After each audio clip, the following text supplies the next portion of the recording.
Let's actually do some work on our Lexus ES300 manual.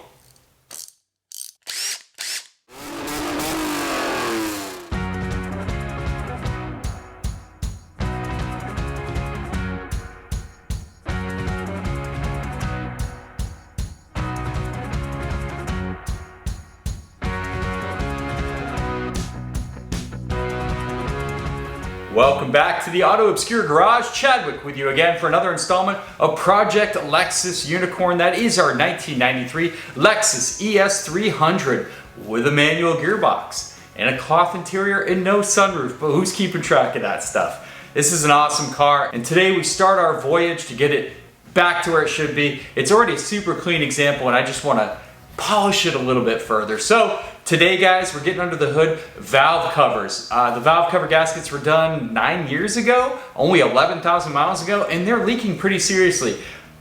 We're gonna see why that's happening. So we're gonna take our time and do it right this time and make sure that valve covers aren't leaking. I can't stand cars that leak. It just doesn't work, even though I have many that do that. But anyway, let's get in the garage and do that. But before that, I'm gonna take you back to before I could even drive the vehicle into the garage. We had a issue that was keeping the car from running, the coolant temp sensor. I'm gonna show you guys how to diagnose that and replace it. So let's get in the garage and get a little dirty.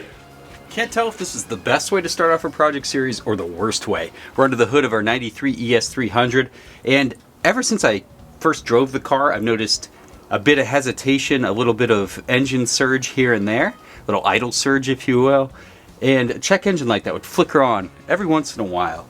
Now, current state, it's hard to start the car without giving it throttle, and then as soon as you get it running, and it's not running great, there's a check engine light which will help us in a little bit hopefully. When you feed it throttle, it stalls completely.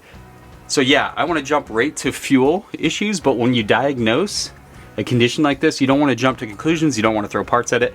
Let's plug into the diagnostic port and I'll show you guys how to pull the codes off this 93 or similar vintage Toyota or Lexus product. So come back here to the passenger side of the vehicle. You can find your diagnostic port. Just flip open this little switch, pop it open, and they always look like this. I think this is an electronic protected coat that they put on there. Yeah, it just looks gnarly, but it's not. So I'm going to show you which pins to do with a paper clip or jumper cable to actually read those codes. You can see where to jump your cable here. Super straightforward. What's funny is there were like little puncture holes through that little coating, so you know someone's done this before, but that's how you're going to jump it. I'm going to show you how to do the key on, engine off test to count those check engine light flashes. We're going to go key on, engine off. Make sure your battery's in good health too. I had mine on a tender just to make sure. Turn it to the position and we're going to catch that check engine light flashing. 1, 2. 1, 2. Big space. 1, 2. 1, 2. Okay, so there's only one code, code 22. Let's look that up. A code 22 on this vehicle is a engine coolant temp sensor. Now, on these vehicles, in case you didn't know, coolant temp sensors can cause all kinds of issues as the ECU is trying to compensate for that temperature variance or whatever the heck weird reading it's getting. So let's inspect our engine temp sensor and see what condition it is. On these older cars, that plastic tends to disintegrate, causing the sensor not to work. Let's give it a peek and see how it's doing. Let me show you where that engine coolant temp sensor is located. Of course, there's other things in the way, but you're gonna zoom in right here, driver's side of the vehicle, and you can see that green plug down there. That's it. Probably the original, not gonna lie, based on the condition. So what we're gonna do is source another one of those, replace it, and that should take care of our check engine light and potentially all our idle issues. Apologies, we're on the side yard with the AC unit just cranking next to us, but we're gonna get in there and replace that coolant temp sensor. I actually got a Motorad replacement. Just be careful, there's a lot of cheap alternatives out there, no name brands. Get something you recognize. It should be an 18 millimeter. We should be able to access it by moving these vacuum lines just out of the way here. Let's unclip it first and then get it out. Guess the only thing to do now is try to start the car.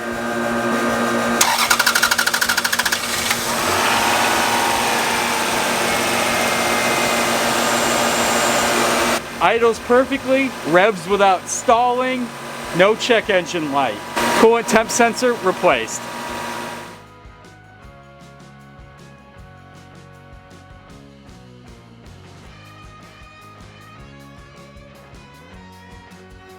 We are under the hood of our ES300 and it's finally time to get to work on this vehicle. During the inspection phase we did find that the valve covers are leaking. At least I could see the front one clearly leaking. So it's time to do that. On this vehicle, since it is a V6, we have a little bit of work to do to uncover it. Intake and filter need to come off. Intake manifold's gonna come off. We'll take this little vanity plate off and see what we're working with. Again, I've never done one on one of these V6s, so first time for me. I know they varied between this generation and the next, and I couldn't find any like video documentation on how to do the job, so we're just gonna wing it, guys. But yeah, it looks pretty straightforward. We got a lot of tape and labeling markers in case we disconnect any of these vacuum lines. Take a lot of photos first to make sure you can put it all back together the way it was intended to be put back together. So yeah, let's get all this off here. We'll start with the air intake.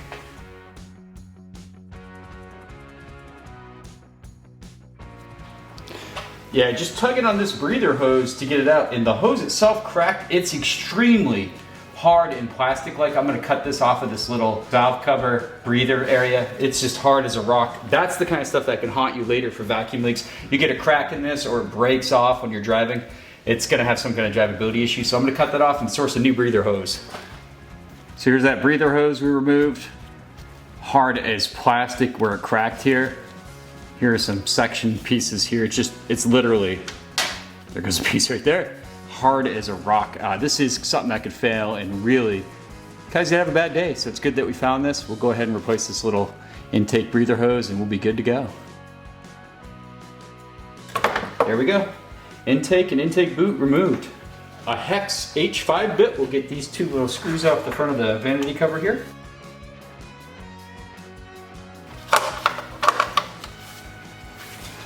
You can actually see our front valve cover now. On the Carfax, there was a 2017 valve cover job on a dealership record on the Carfax report, but you know, we're leaking now. It is, what, 2017 to 2026, so 9 years later. That's not bad. They can fail. Some things I want to point out though is these little valve cover bolts have a little rubber boot around them, and you want to replace those every time. It's hard to pick up here, but there is some pretty noticeable cracking in the rubber. Because that rubber will age, of course. I don't know if we're picking up, you might be able to see it there. A good valve cover gasket kit will come with all those rubber grommets to replace. So yeah, just something to point out. You can see the cracks in there. Let's go ahead and do this job correctly. Now this will be probably the most daunting part of this job for people digging in, is you do have a lot of electrical connections, a lot of vacuum lines all over the intake manifold. Honestly, your best friend is going to be some bright tape and a Sharpie. Label where these go. You don't have to know the actual part. You can just kind of call it whatever makes sense to you. This big vacuum hose I could put, you know, on left of intake manifold plate or whatever, you know. So just go ahead and do it like that. But make sure you label all your connections and hoses, because at one point we are going to have a whole bunch of hoses not connected to anything when the intake manifold's out of there. So just do it now and save yourself some heartache in the future.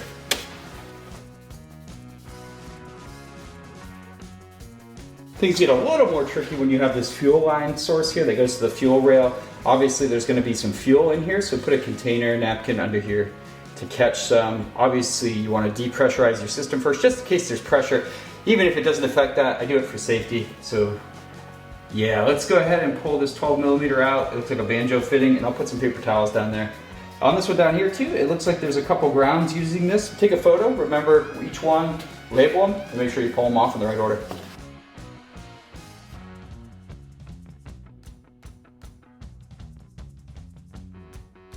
Right over your fuel rail here, there is this little bracket with the wires that connect all the fuel injectors in the front here. So you're going to want to loosen that up too. 10mm bolts. We're not going to touch that fuel rail. We want to leave that right where it is.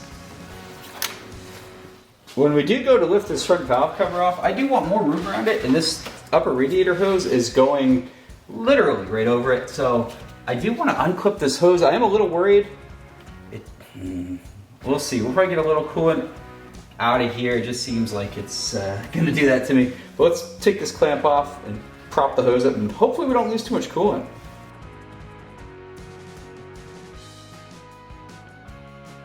Let me get a drip pan underneath the vehicle. All right, disconnecting this upper radiator hose. Dropped a little bit of coolant. So I'm actually gonna do a coolant flush, because who knows when that was done last. So I'll eventually drain it all out. But yeah, get the container, kind of dump it in there so you're not just shooting fluid over your whole engine, but there'll be a little fluid when you disconnect from this neck. Lots of connectors. We have a couple sensors we need to do here, little connectors here and back here.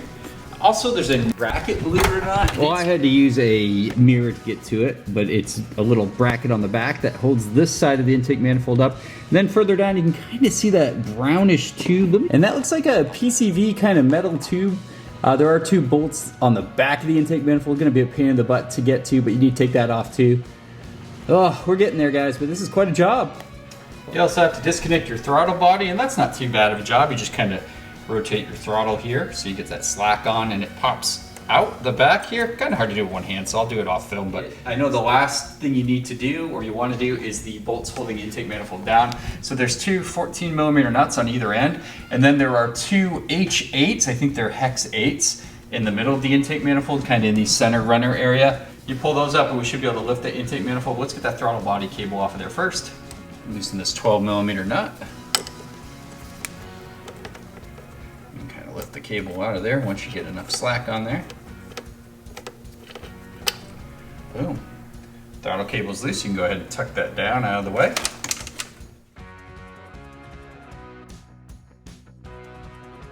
There we go. Intake manifold off. Wow. Guys, I did it in one shot. That's a first. Oh, that's a pain in the butt. Now we have our first view of the valve covers. You can see at the weird angle this engine is installed at. It's kind of interesting. It's definitely a slanted V. The intake manifold gasket looks pretty good. We'll pull that off. Immediately cover up these holes before we even think about moving anything in these valve covers. I hate the idea of dropping something down in the motor like that. So we'll tape that off really well. But yeah, you can see there's some brackets here for the fuel injectors, things like that we need to remove from each valve cover before we can get the valve cover up. But yeah, it looks pretty good. I double checked. These were replaced in 2017, which at this time is 9 years ago. So that's pretty old, but only 11,000 miles ago. So they shouldn't be leaking.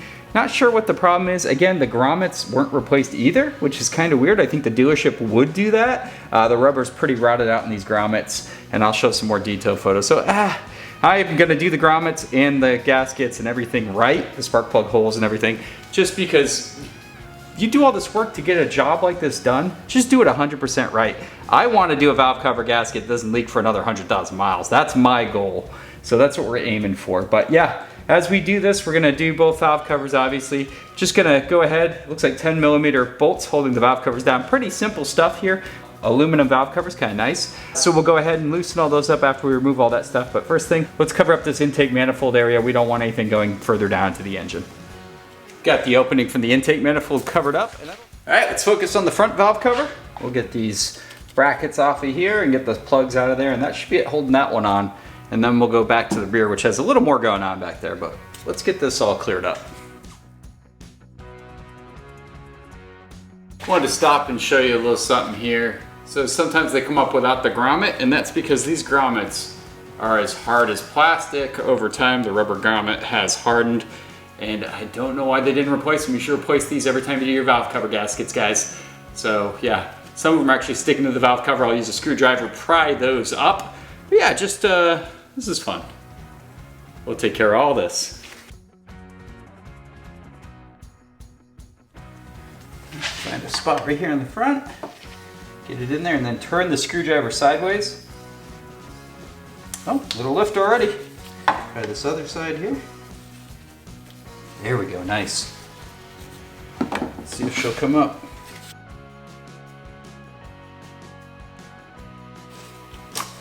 Wow. That is far too much RTV, boys. Oh my God.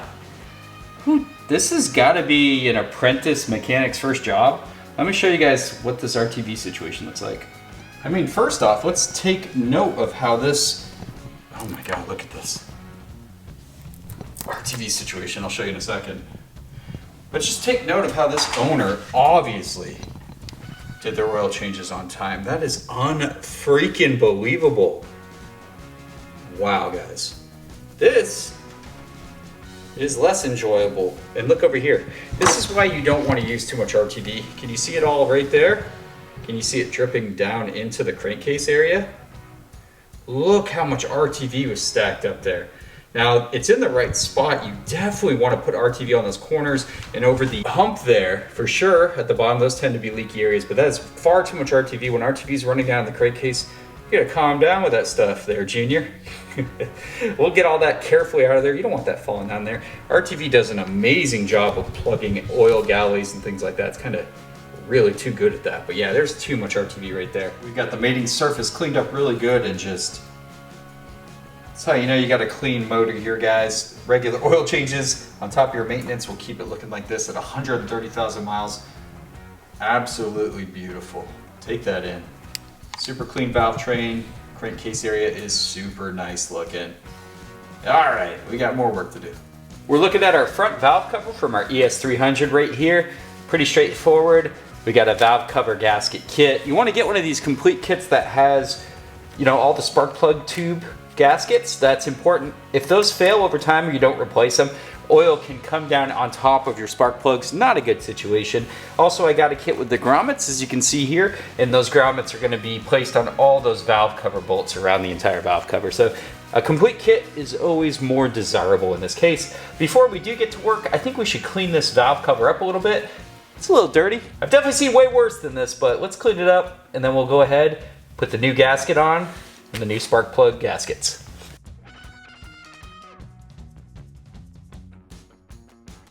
To get the spark plug gaskets out, I like to use a flathead screwdriver and kind of push them from this side.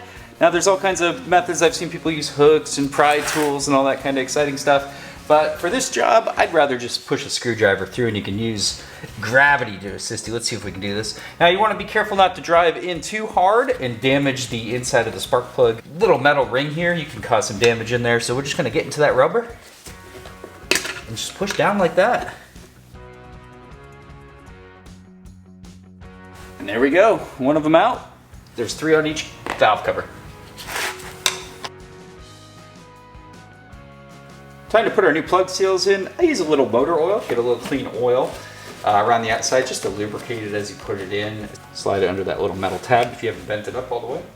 Got our first spark plug seal in there. What I ended up doing is a 32mm socket. It's on there pretty good. You gotta move it around, make sure you line up with the outside edge, and grab a hammer and just kind of tap your way around the edge of this to get that seal to slide down. It's gonna go all the way till the end ring is flush with the underside of the valve cover there, and that's how you know you got a good seal. We're gonna do that now for the last 2, and then we'll be done with that part of this valve cover job.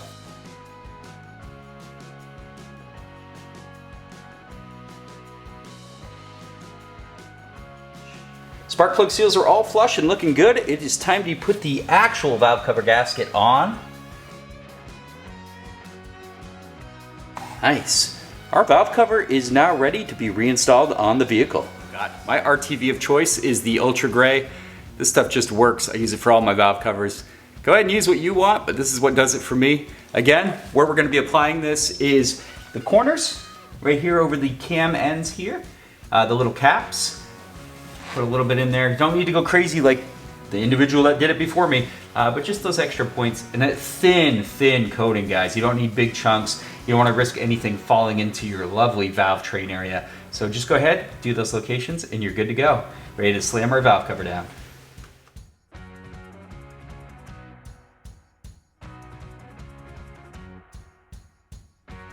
That went on extremely well. You want to make sure your spark plug tube seals go right around the tube so you can still see the top of the metal tube sticking up. That was unbelievably smooth. Now the rear one, accessibility is going to be a little more challenging, but man, that looked good. Let's go ahead and torque it down. I like to start the middle ones, work our way out, distribute that force evenly, and then I'll get down to the torque specs. We'll hit it with a torque wrench, and we will be done with the front valve cover. Time to take this old grommet off the valve cover bolt. Sometimes it can just pull off. You can see it's flat and the rubber's cracked and just horrible looking. So we're gonna replace that. You might have to pry them off if they've been on there. These are the originals, I have zero doubt. Getting the new ones on there can be a little bit of a task, but the brass part goes towards the end, the head. I don't have to actually just slide right on. So just go ahead and do all your bolts like this for the valve cover before you go ahead and put them in. And we've got all our hardware with new grommets on there. Do you have to take a wire wheel to the heads of all your valve cover bolts like I did? Absolutely not. But maybe you also don't love your Lexus as much as I love mine. But yeah, extra touches. This thing's so damn clean, why not? let's install these valve cover bolts. Again, I'm gonna finger tighten all these bolts, starting in the middle, working my way out. Then I'm gonna snug them up with a ratchet, and then I'll come in with a torque wrench to check that final spec.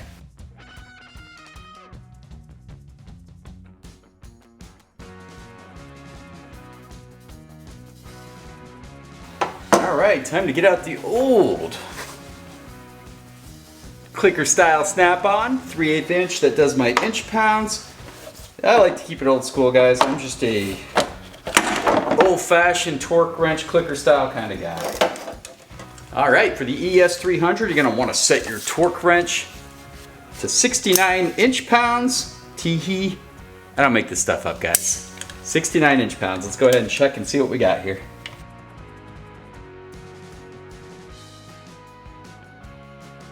Awesome. Front valve cover, torque down to spec. Look how good it looks. That's a job well done. All right, looks like we're taking this wiring plastic harness off in the back here. This wire harness here that connects all the fuel injectors. Get those off first, and then we should be able to access all the valve cover bolts.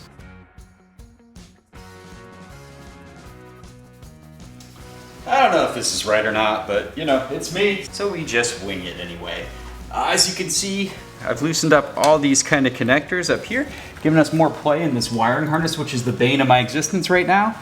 You can lift it enough, and I think it's gonna be a game. You can see, you can get some pretty good lift there. We should be able to reach down there, blindly find the valve cover bolts that are on the bottom edge of the rear valve cover. Get yourself some bendy stuff. Get extensions, swivel heads, everything you need to throw at this job. It's gonna make it easier. But check out the back four that I already pulled. Here, look at these valve cover bolts. We got some dramatic lighting with the light coming in the garage here, but yeah, can you guys see how bad these are? These are not 11,000 miles, according to Carfax, so it looks like they skipped this step when they did the valve cover job last. Not cool. We're gonna get new grommets in there, but yeah. Whew. Pain in the butt on the rear. Not gonna go in as much detail as we did on the front one, because it's the same thing. We'll start, obviously, pull all the bolts out, get the valve cover out. We've already kind of separated. I showed you guys how I got this lifted, so we have enough space, I hope, to pull the valve cover out and forward. It's probably gonna take a little bit of wrestling and wrangling, but we should be able to make that happen.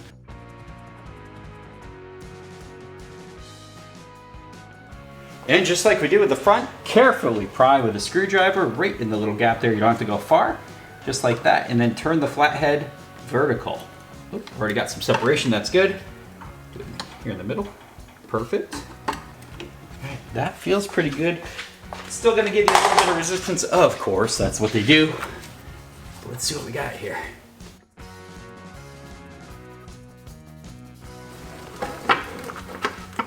Not a lovely situation, but we're gonna make it happen.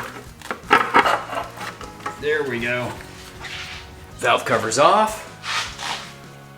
In here on the rear 3 cylinders of our ES300, and again, the valve train area looks super clean, really nice. Obviously, oil changes on time. Again, we're seeing the double RTV and way too much RTV back here on the application. So you gotta prep that surface. You gotta take that old RTV off, put new RTV on, and don't just squeeze a ton on there. So obviously we're gonna clean that up, but yeah, looking great back here, no surprises. Looking at our rear valve cover here, we got some cool Japanese wording here, which is neat. Probably the torque specs and whatnot. We already know that at 69 inch pounds. But PCV, go ahead and replace that if you don't have any record of that. It looks like they just did that, according to the history, less than 3,000 miles ago. I had no issues with that. It feels good. You want to make sure the rubber's pliable, especially this grommet down here that secures it. And that is nice and supple, so no need to replace that. That does look like an OEM one because it was done at the Lexus dealership, so that's killer. 3,000 miles, we don't need to be messing with that. But I do want to clean up the rest of the valve cover just to get it pretty looking. So let's do that, and hopefully we don't mess up this little sticker here. We'll go careful.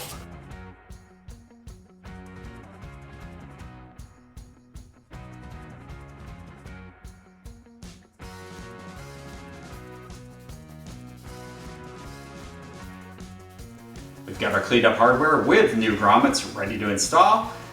Go ahead and start from the middle, work your way out. Finger tighten first, then snug down with a ratchet, and then we'll use our torque wrench to get the final torque setting, which is still 69. Aha, I love it. Inch pounds. Okay, let's grow up. Let's do this job. Valve cover gaskets front and back have been done, along with all the spark plug holes and grommets on each of the valve cover bolts. We're good to go here, but we're not done. While we have the engine open like this, we got a few more jobs we're gonna do. I think we're gonna push those to next time. So valve cover gaskets complete. More underhood maintenance coming to you soon. Take care, guys.